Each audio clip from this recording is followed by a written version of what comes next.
جی جناب، تو ہم نے اس گھنٹے میں جو اسپیسیفکلی بات کرنی ہے وہ بات کرنی ہے سیاسی میدان میں جو گرمی ہے مسلسل بڑھتی چلی جا رہی ہے، کیونکہ گزشتہ روز وفاقی کابینہ کا ایک اہم اجلاس بھی ہوا تھا جس میں بڑے اہم فیصلے لیے گئے جی، اور اس کے اندر جناب کالعدم جماعت ٹی ایل پی پر پابندی برقرار رکھنے کا فیصلہ کیا گیا ہے۔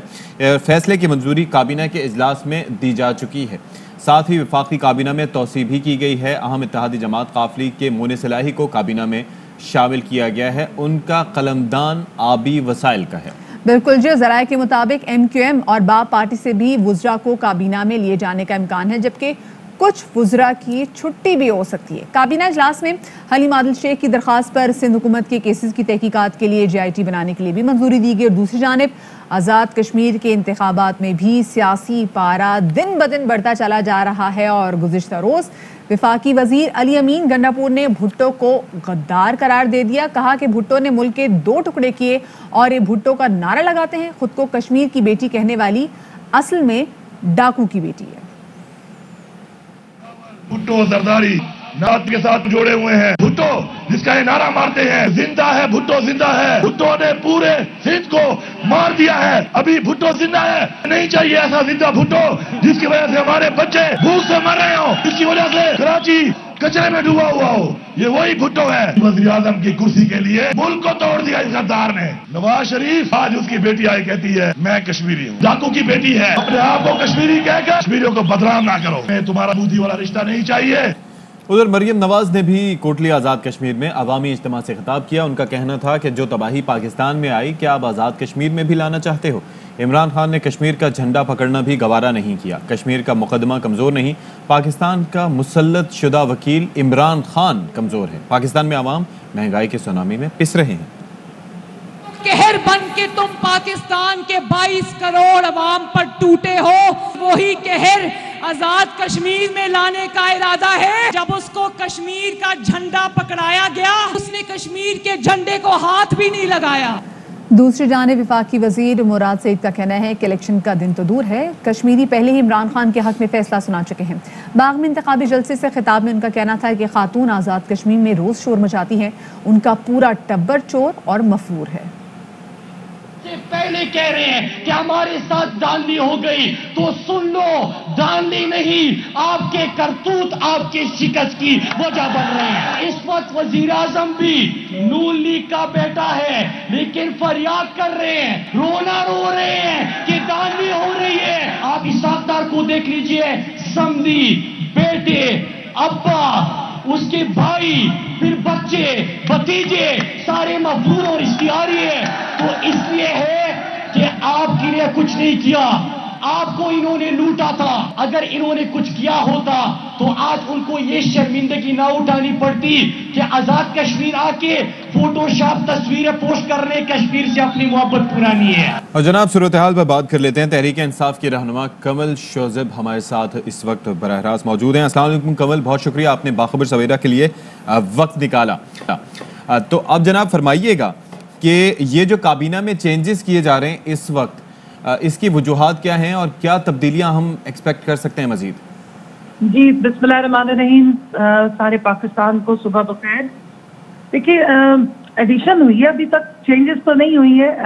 یہ منسٹری خالی پڑی ہوئی تھی، آپ کو پتا ہوگا فیصل واڈا صاحب نے جب سے وہ سینٹ کے ممبر بنے ہیں تو یہ جب وہ ایم این اے سے انہوں نے ریزائن کیا تھا تب سے یہ منسٹری خالی تھی، اور بڑے عرصے سے ایک یہ خبر بھی گرم تھی، آپ لوگ ہی بریک کرتے رہے ہیں کہ مونس صلاحی صاحب جو ہیں وہ ان کو کہیں کابینہ کا حصہ بنایا جائے گا، تو وہ فائنلی بن گئے، اور مزید بھی میرے خیال میں ہمارے جو الائز ہیں شاید ان میں سے بھی اور لوگ بھی چلیں کمل، اس سے جو پنجاب کے اتحادی ہیں وہ تو ان کی جو ناراضی تھی وہ تھوڑی بہت دور ہوگی، لیکن بات کی جا رہی ہے کہ جو سندھ میں بھی، جو کراچی میں بھی ان کے عام اتحادی ہیں ان کو بھی خوش کرنا لازم و ملزوم ہے، کیونکہ پہلے بھی اس حوالے سے بات کی جا رہی تھی اور ابھی بات بھی کہی جا رہی ہے کہ شاید ایم کیو ایم سے بھی کسی کو وزیر لے کر آئیں گے، پھر باپ پارٹی کا نام بھی اب آ گیا کہ جی وہاں سے بھی کچھ وزیر آئیں گے، اور ساتھ میں یہ بھی کہا جا رہا ہے کہ کچھ وزراء کی ہو سکتا ہے چھٹی بھی ہو جائے، تو کیا ایسا ہی ہے؟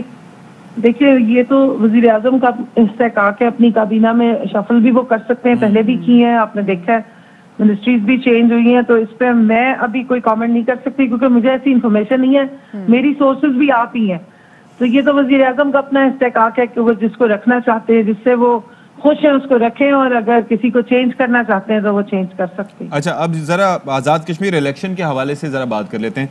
انتخابی جو ایک پروسیس ہے وہ تو ہوگا, لیکن اس سے پہلے جو مہم چل رہی ہے اس کے اندر کشمیر کے مسئلے کو لے کر بڑا کرٹیسائز کیا جا رہا ہے وزیر اعظم پاکستان کو.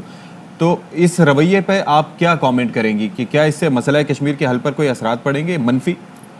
بالکل پڑیں گے, اور میں اس پہ بہت سخت احتجاج کرتی ہوں. مجھے بہت دکھ ہے کہ اپنی سیاسی روٹیاں لگی رہیں, اور آپ لوگوں کو سمجھ رہے ہیں کہ ایک تو کشمیر کا جو لٹریسی ریٹ ہے وہ 90 سے ابو ہے. آپ کو شاید یاد ہوگا کہ جس دن زلزلہ آیا تھا تو سب سے زیادہ افیکٹی ہمارے اسکولوں میں نقصان ہوا تھا, اس لیے کہ بچے اسکول جاتے ہیں, وہاں پہ لوگ اویئرنیس چاہتے ہیں. دوسری بات, آپ کو شاید ایاز صادق صاحب کی ایک سپیچ یاد ہوگی جس میں انہوں نے ماتھے پہ پسینہ اور ٹانگیں کانپنے کی ذکر کیا تھا. جی, اس سے پہلے ایک خواجہ آصف صاحب نے بھی تقریر کی تھی اور وہ آپ کے ریکارڈ میں موجود ہوگی, میں اسمبلی کا حصہ ہوں, میں ساتھ ہی بیٹھی ہوئی تھی. اس میں انہوں نے ایک لفظ استعمال کیا تھا سکوت کشمیر, جس کے بعد ہم نے بہت احتجاج کیا تھا.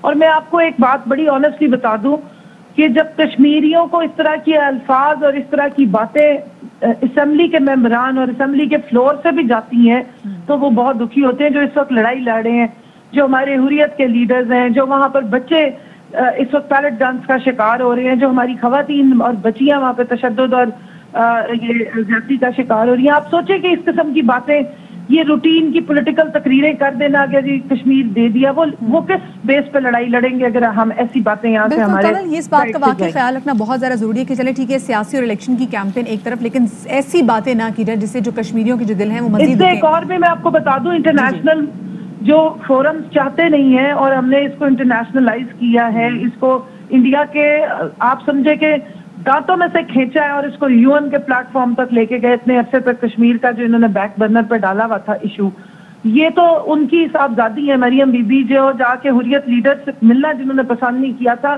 اپنے پورے دورے میں مودی کے ساتھ ساتھ پھرے, اس کو ساڑیاں بھی گفٹ کی, ان کو آموں کی پیٹیاں دی, لیکن کشمیر کا ذکر تک نہیں کیا تھا. تو یہ بہت ہی افسوسناک ان کا یہ رویہ ہے. اور ابھی نون لیگ کی حکومت تھی, جن محترم کو یہ ساتھ کھڑا کر کے ہاتھ کھڑا کرتی ہیں کہ ان کو ووٹ دینا, وہی وہاں کے وزیر اعظم تھے. تو اور سوال بھی انہی سے ہی ہوں گے, وہاں کوئی عمران خان صاحب کی حکومت نہیں تھی.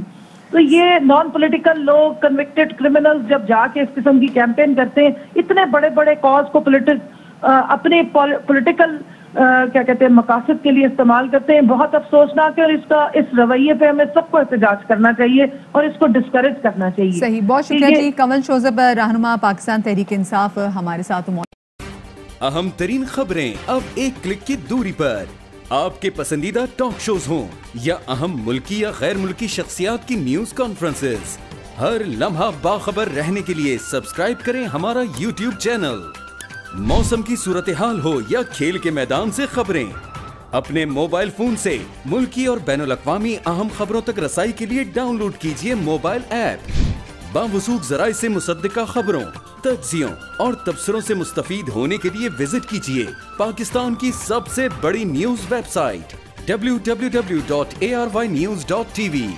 ان سب کے علاوہ پاکستان کا سب سے بڑا فیس بک پیج ہو, سب سے بڑا نیوز انسٹاگرام اکاؤنٹ یا پھر ٹویٹر, ARY نیوز پہنچا رہا ہے خبریں سب سے پہلے آپ تک, تاکہ آپ رہیں ہر لمحہ باخبر.